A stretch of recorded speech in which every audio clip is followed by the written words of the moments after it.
For those of you who may have listened to my Twitch podcast, where I detailed my movie review for Guardians of the Galaxy Volume 3, when I went to edit that into a standalone YouTube video, unfortunately, it was true that the background music I was playing at the time was a little loud and made it hard for on the audio just to hear my voice. Therefore, I decided to just start from scratch and do another review that I could edit to a video and post to YouTube. So, that out of the way, I do want to say that this movie, just in a nutshell, is worth going to see.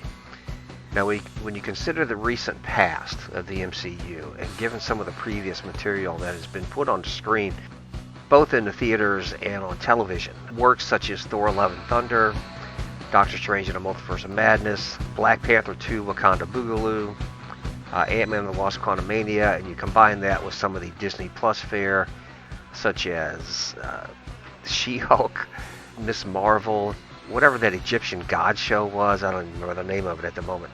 The MCU has been on a constant spiral downward of late, and because of that, and as a lifelong fan of Marvel, the comics, and then of the movies since they started in 2010, it was good to finally see a well-done movie, a well-made movie.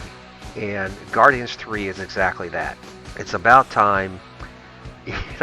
Marvel needs to do more of this type of fare, and it was about time just to see a good MCU movie put up on the screen. Now, it is true, one of the drawbacks, it is true that Guardians of the Galaxy 3 is best viewed if you follow the MCU over time, if you're familiar with the previous movies and the backstory. If you're not, then a lot of the nuance that's in this film will escape you. Actually, when I left the theater the other night, there was a couple in front of me, and I heard the guy say to his wife or date, whoever, he said, I didn't understand the first half of the movie. Okay, well, the first half of the movie deals primarily with Rocket and Rocket's backstory told in memory flashbacks, which at times is a very traumatic, emotional ordeal because it details his creation at the hands of the High Evolutionary, and some of it just is dark. Some of it just, in easily expressed terms, it isn't pretty, but it is very effective.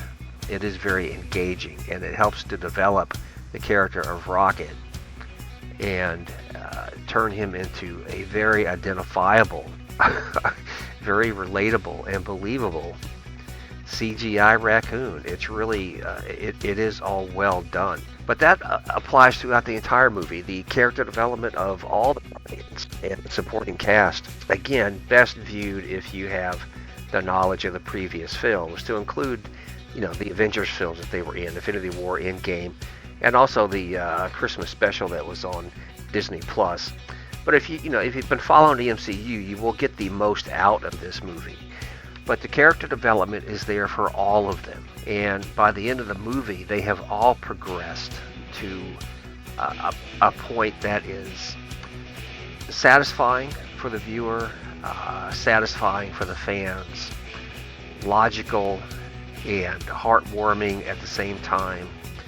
And it's just, again, some of the character development, like one in particular I'd point out is Mantis. Mantis kind of grows before your eyes as you sit and watch the movie. So that again is a strong point of the film. The story suffices.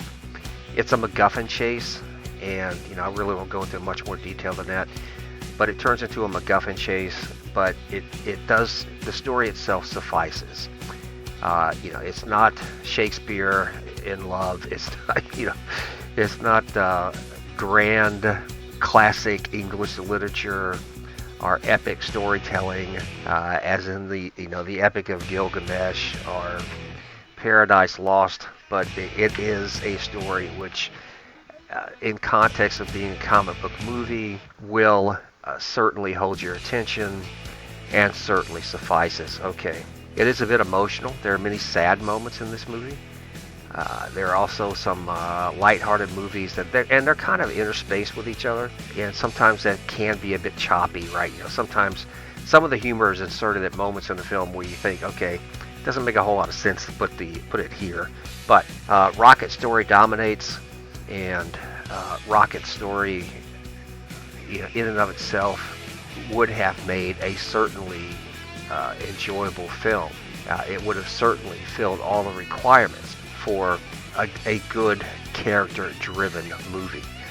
But the story does sort of dominate in this film. Again, it's very effectively crafted and presented to the viewer. All of the characters in the film, the Guardians and the supporting role that have grown into it over time, they all achieve something by the time it's over.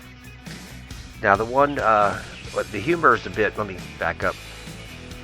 The humor is a bit chaotic sometimes. That as a drawback, the humor is a bit chaotic. Some of the jokes, it's typical Marvel humor. They kind of fall flat, but that's easy to get around because the acting is just top notch.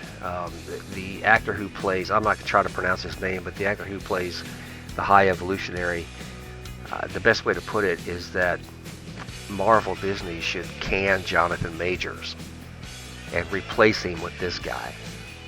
I mean, Jonathan Majors is a piker compared to the actor who plays the High Evolutionary.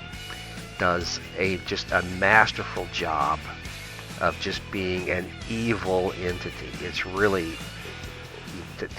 it really is sort of delicious in the sense of the overall pantheon of Marvel villains. This guy stands out. He really does.